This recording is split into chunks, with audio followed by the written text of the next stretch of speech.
really pleased to see so many people here tonight. It's not the worst night we've had this year, but it's still pretty icy out there. My name is Brook Soltvedt, and I'm the president of the Dane County League of Women Voters.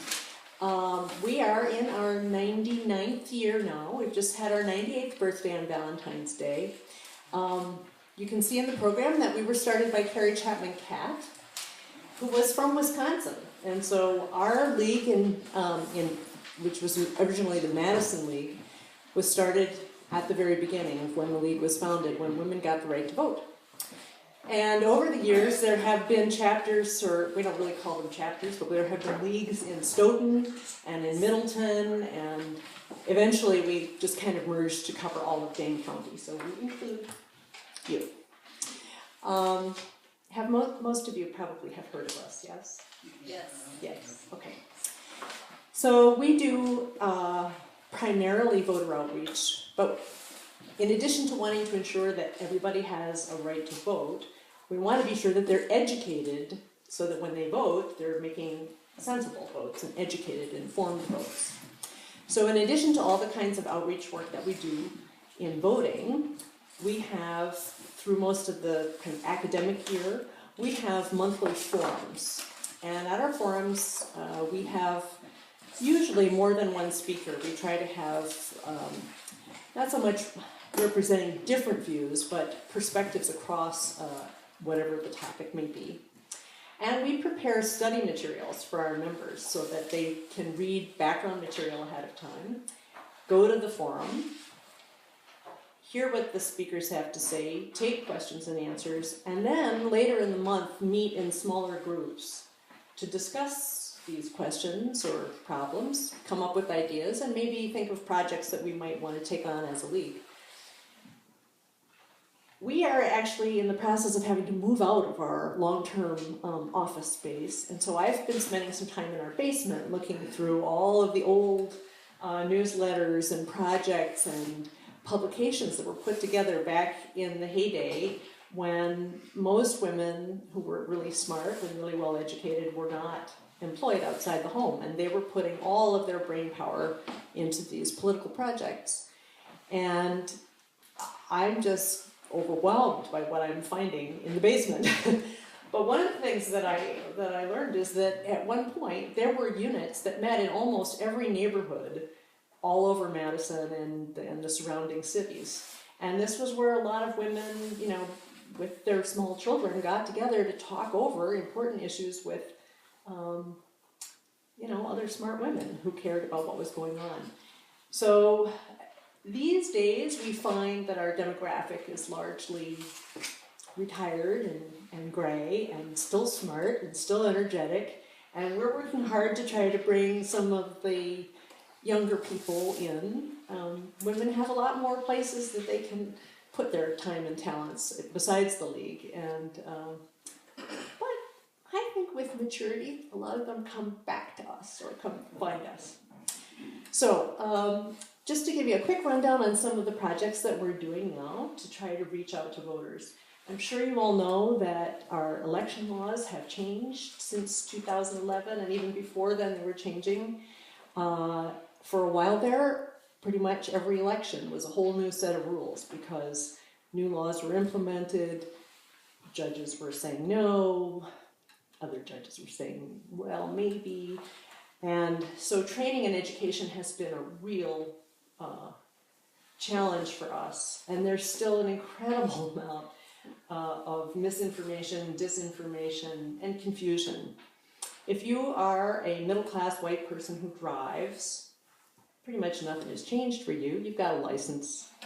You don't move a lot, no problem.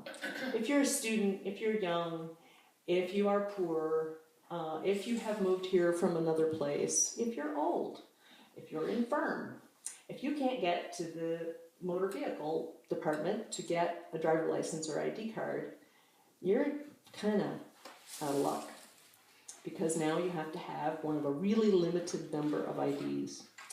So one of the things that we have focused on with the League is partnering with other organizations like the NAACP, the ACLU, Common Cause, labor unions, to develop written materials and to do outreach to people to try to get them information about what they need to know and to help them get the documents that they need to get an ID, and to offer them transportation to the DMV, and to offer them an advocate to meet them there so that they aren't told by the DMV to go take a hike.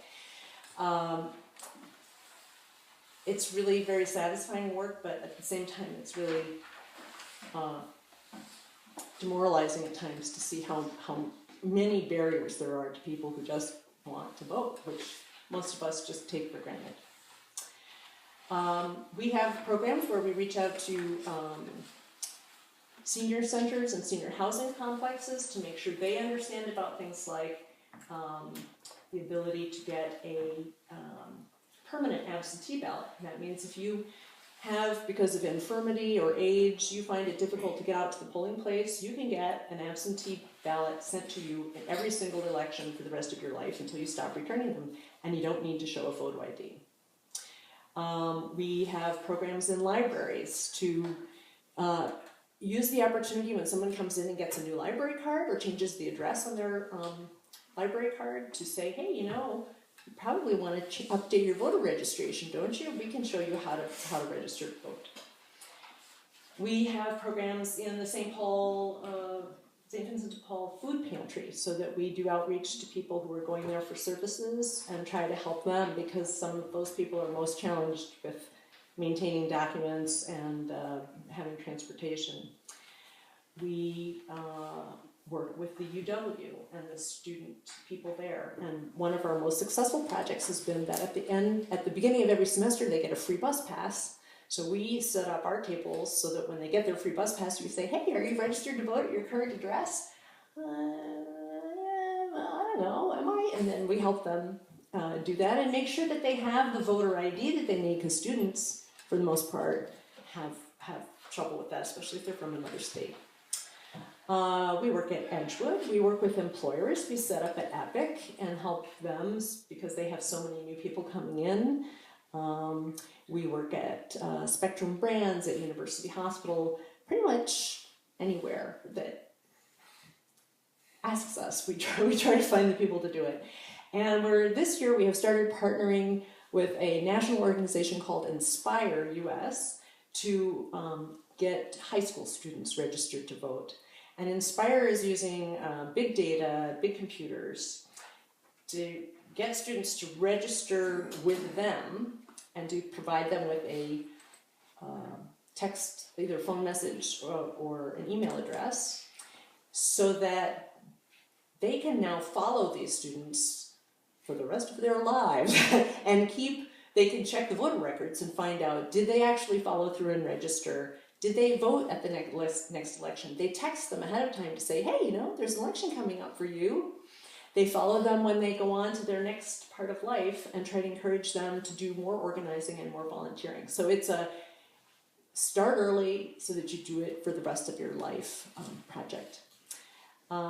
We've had a lot of people get involved with us because of that interest in registering high school students. And I would say several of them who have started are men, maybe used to be teachers or have been involved in political things before, and they just want help. And you watch them, and as they hear all of the problems and all of the issues and all of the complications, you can just watch their faces, and their eyes get big and their jaws drop, and they say, I had no idea this was so complicated. Because, hey, they're white men, they've got a license, and they don't move, they got a car. So I'll be quiet now, and I'd love to hear your questions. Oh, candidates. We do candidate answers. We do our publication that's in Isthmus for Madison, Dane County, and all the cities that are in Dane County, and the school boards. And we put that up on our website as well as having it in Isthmus. So we moderate forums. Yes, go ahead. Well, I have a question for Sure. you. If Wisconsin were to adopt automatic voter registration, would it be best to do it off of the driver license files? Or would it be better to combine certain files? I mean, I am probably not the best person to answer that question because I don't know how it's done in other states. I know that not everybody in this state gets a driver license. I mean, people who are poor, people who don't have a car, especially younger people, don't get a driver license. You have to pay for driver ed classes. You can't just get a license. So that would might be the best starting place, but it wouldn't take care of everybody, that's for sure. Yeah. Didn't read the article, but there's some headline about some voter roll purging Yes. recently. Yes. Is that something you can address also? I can tell you that probably right about now, Reed Magny, who is the information officer at the Wisconsin Elections Commission, is appearing on Here and Now on public television. So when I go home, I'm going to listen to his explanation of it.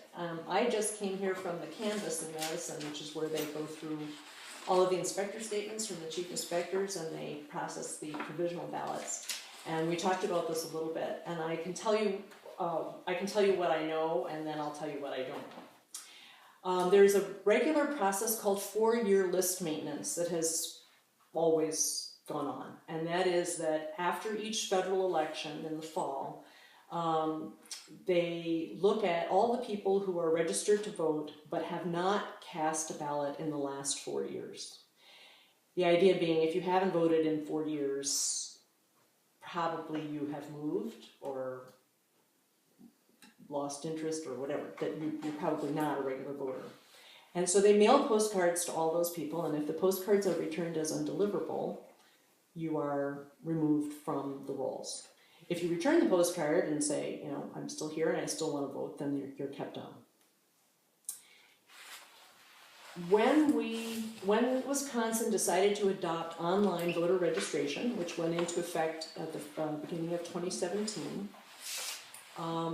we at the same time joined in something called ERIC, which is the Electronic Registration Information Center, something like that. And it's, I think, something north of 20 and south of 30 states, but the number changes because states are always joining, that share information about motor vehicle registrations and voter registrations. They also get data from the Social Security records and from death record, vital records, and from the Postal Service about moving. And they use a very sophisticated, highly encrypted system to compare these people based on name, birth date, address, multiple factors. And then they send their reports to each state to say, well, you know, we think that John Smith that lives on such and such an address, it has moved because John Smith with that same birth date has registered in this other place. And so then the state mails postcards to all those people that have been flagged as potentially no longer belonging on our rolls. And again, they get a postcard, and if it's either returned as undeliverable by the post office, or if the person doesn't sign it and return it and say, yes, I want to stay on the polls, they got purged. And it is those people from this first iteration of doing the ERIC postcards that seems to be having the biggest problem. And so here's what I would tell you, because if you run into this at your own polling place or you know someone who's had this happen, the chief inspector at your polling place should be informed, and then they should contact the clerk in your municipality, and the clerk can go into the WISPOT system and see, yes, John Smith, you live at 123 North Street, yes, you were just removed for inactivity because of this. Oh, you say you really are still here? Okay, you can let this person vote, and they can update the WISPOT system right there. Does every clerk do that? I don't know. Does on the day of the vote? This is on the day of the vote. Or does the poll worker know enough to make that call? Or does what we heard at the canvass tonight in Madison is that many people were so irate that when they ran into this, they wouldn't even stay in the polling place. They just were mad and screamed and yelled and walked out and didn't try to go through the process.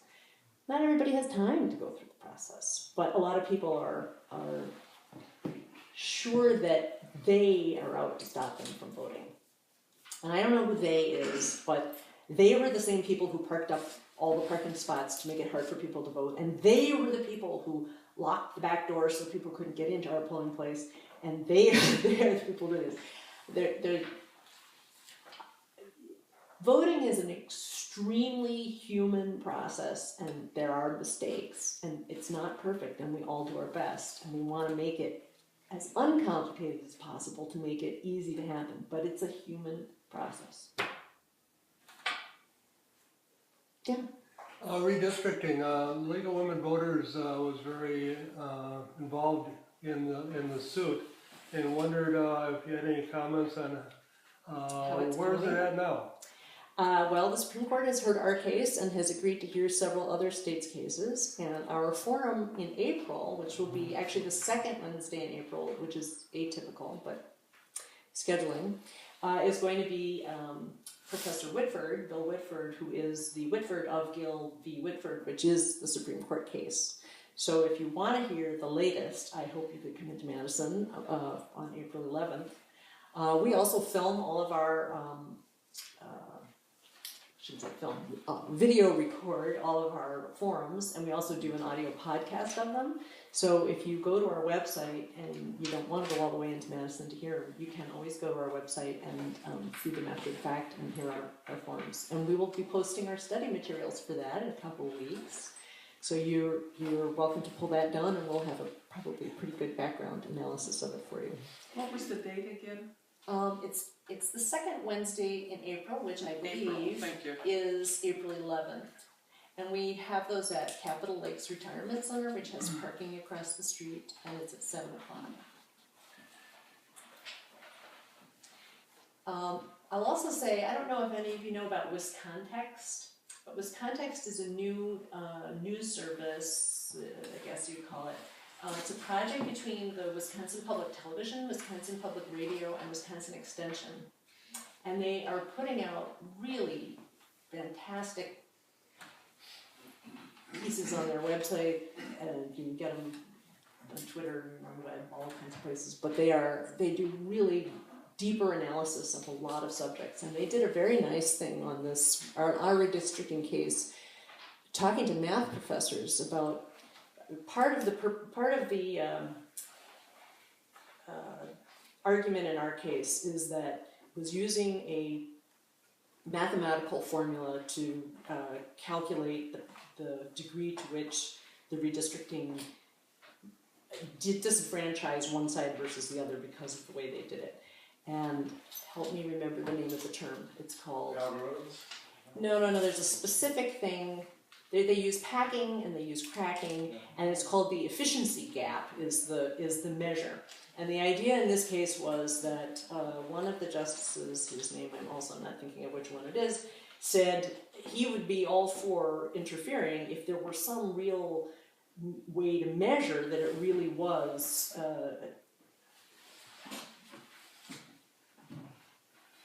causing that much of a difference that you could measure and prove that this redistricting was harming one party versus the other. And the Wisconsin case had this demonstration of an efficiency gap. And the Wiscontext story actually went into, talked to a lot of statisticians about whether the efficiency gap really was a good measure. And most of them said no, it wasn't, but that there were other ways of showing this, and they had other mathematical models. And so if, I don't want to bore you with the details, and I'm not going to remember the details, but it was it was an interesting thing, and I don't know whether that will be part of the final decision about this, is whether the justices will be convinced that they have a good enough reason. But maybe with the other cases altogether. But let me just say, there's another thing. We have legislation that is not getting out to be heard, but at the Capitol, at any moment, we don't have to rely on the courts. If our legislators would pass a law that said that we could have something according to the Iowa model or something similar, we could have fair districting tomorrow, regardless of what the Supreme Court said. But it's not going to see the light of day now. So that's something that you can take a stand on as a voter. You can lobby and you can ask, why don't we have a fair voting map? And that's something, just in terms of messaging, redistricting is just a process. Redistricting doesn't mean it's good or bad or fair or not fair. So we're talking about fair voting maps, and that's what we want. Redistricting is going to happen every 10 years regardless, whether it's fair or not, but what we want are fair voting maps. Yeah. I have a question about provisional ballots. Yes. Do you provide assistance to voters who are forced to file a provisional ballot We to do. come back within the time frame to get it fixed? We do. So in Madison, for example, there were 27 provisional ballots voted in this election, and we attempt to contact all of those people and help them and document what the problem is. Many of them have something, they just forgot it. And so all they need to do is go to a Madison library, show them, they take a copy of it, they send it to the clerk, that's it. But if you don't have a license because you lost your purse or it expired, or well, expired would work, but if for some reason you have to get to the DMV and you have to get it, and the DMV is only open until 4:45 and you have to work, you're not going to get it in time. So tonight at the canvass, only 10 of the 27 provisional ballots were actually counted because the other people didn't provide their documentation by 4 o'clock. Last question is, the people who you help get to the DMV and get valid ID, do you follow up with them later and try to help them get it back to the polling place, or do they need that now? I personally haven't done that. We have a core of people who handle those issues, so I don't know that we do. I don't know how much direct follow-up there is with those people, but we do have, in Madison especially, which is where we would be primarily dealing with people, we have early voting in all of the public libraries.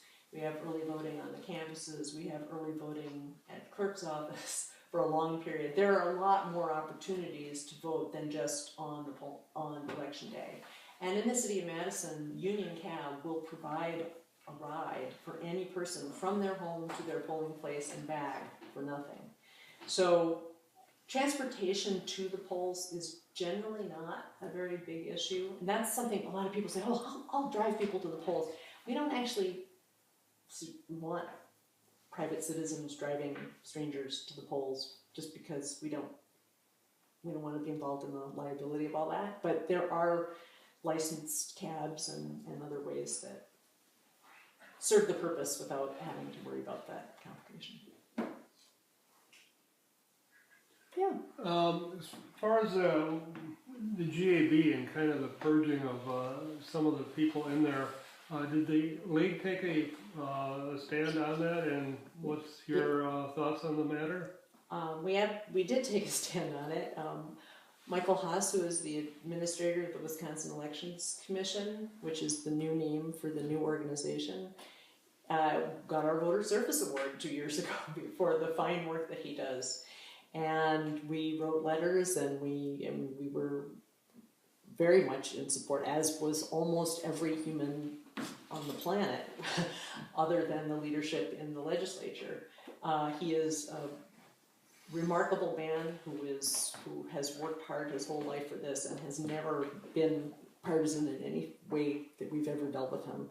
And he knows more about the election system than anybody in the state, and we need him during this period of time when we may be having electronic probing of our systems, many of which are very new. We have our new online voter registration system. The legislature wants them to implement electronic poll books. They're doing lots of new electronic systems, and you need to have someone who knows what they're doing. You don't just put amateurs into positions with this much authority. And then today I saw in my notifications from the Wisconsin legislature that the legislation to fund more positions at the Wisconsin Elections Commission, which has been sorely understaffed for a couple of years now, was not voted out of committee. So there will be no funding for the Wisconsin Elections Commission. at a time when they're still changing the rules. There's pending legislation now that will probably pass that will change the way absentee ballots are processed. Right now, when you vote early for an absentee ballot, those ballots are taken in and they're sorted into wards and they're delivered to each ward and counted, run through the actual tabulator in the ward that they belong in. And this legislation would now allow any municipality that chooses to instead feed those ballots in as they come in. So the count wouldn't be run out of the machine, but they would be fed into the machine on a daily basis. And they had to redraft that legislation 3 times because Mike Haase came in and schooled them on that's not going to work because of this, and that's going to be unconstitutional because of that, and this you're not thinking about this problem, and it's probably going to pass. But whether that's good or bad, you're making a major change and you aren't staffing your agency that has to train your poll workers, your municipal clerks. And this is, if I still have this much time, I'll explain one more thing. Wisconsin has a very unusual system. It's unique among all the states in that we don't have a Secretary of State and one set of rules and one way of doing everything in the election system. We have something over 1,800 individual municipalities, each of which is run by their own clerk. And while they're supposed to be trained on the same laws, they have a lot of independence. And that's a lot of people to train. And a lot of them are part-time, and they, I don't know what it is here in Mount Horeb, but your person is probably not in an office 24/7. And so it's a beast to train that many people and keep them apprised when the laws are changing all the time. So, enough? I don't want to. I could talk all Are there day. any other questions? You have other people to hear from. Well, I brought prizes. Well, they're not prizes. One of the things that we do is a lot of outreach, and we try to use a bookmark style piece of information.